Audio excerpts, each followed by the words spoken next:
ಎಲ್ಲರಿಗೂ ನಮಸ್ಕಾರ. ಈ ಬೇರಿನ ಹೆಸರು ಕೊಳಂಜರ ಅಥವಾ ಕೊಳಂಜನ ಎಂದು ಕರೆಯುವರು.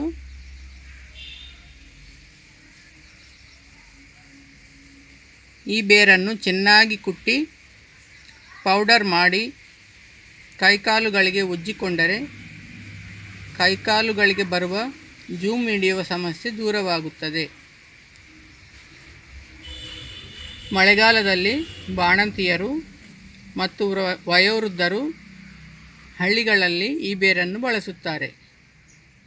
ಈ ಕೊಳಂಜನವನ್ನು ಕುಟ್ಟಿ ಪುಡಿ ಮಾಡಿ ವಯೋವೃದ್ಧರು ಕೈಕಾಲುಗಳಿಗೆ ಹಚ್ಚಿಕೊಳ್ಳುವುದರಿಂದ ದೇಹವು ಬೆಚ್ಚಗಾಗಿ ಜೂಮ್ ಹಿಡಿಯುವ ಸಮಸ್ಯೆ ದೂರವಾಗುತ್ತದೆ. ಈ ಕೊಳಂಜನವನ್ನು ಹೋಮ, ಹವನ ಮತ್ತು ಯಜ್ಞಯಾಗಾದಿಗಳಲ್ಲಿ ಬಳಸುತ್ತಾರೆ. ಇದರಿಂದ ತುಂಬ ಸುಗಂಧಭರಿತವಾದ ಸುವಾಸನೆ ಬರುತ್ತದೆ ಮತ್ತು ಸೊಳ್ಳೆಗಳು ದೂರವಾಗುತ್ತವೆ.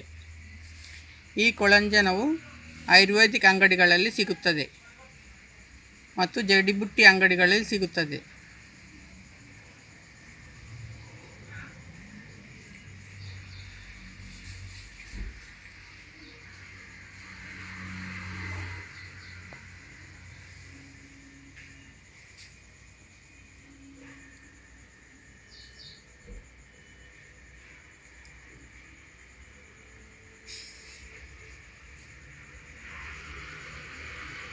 ಮಳೆಗಾಲದಲ್ಲಿ ಇದನ್ನು ಹೆಚ್ಚಾಗಿ ಬಳಸುತ್ತಾರೆ. ವಯೋವೃದ್ಧರು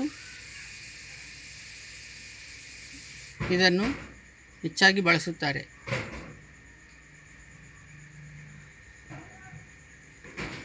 ಜಡಿಬುಟ್ಟಿ ಅಂಗಡಿಗಳಲ್ಲಿ ಮತ್ತು ಆಯುರ್ವೇದಿಕ್ ಅಂಗಡಿಗಳಲ್ಲಿ ಸಿಗುತ್ತದೆ.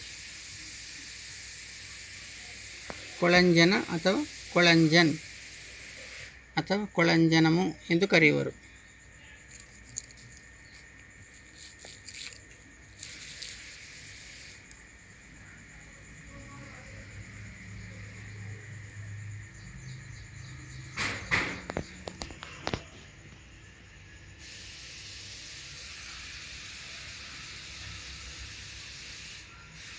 Thank you for watching. Please subscribe, like and share. ಓಂ ಶ್ರೀ ಮಾತ್ರೇ ನಮಃ.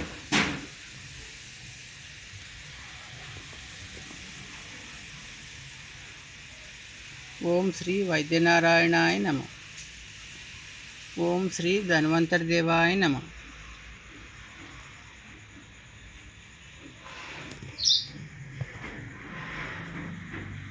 Thank you for watching.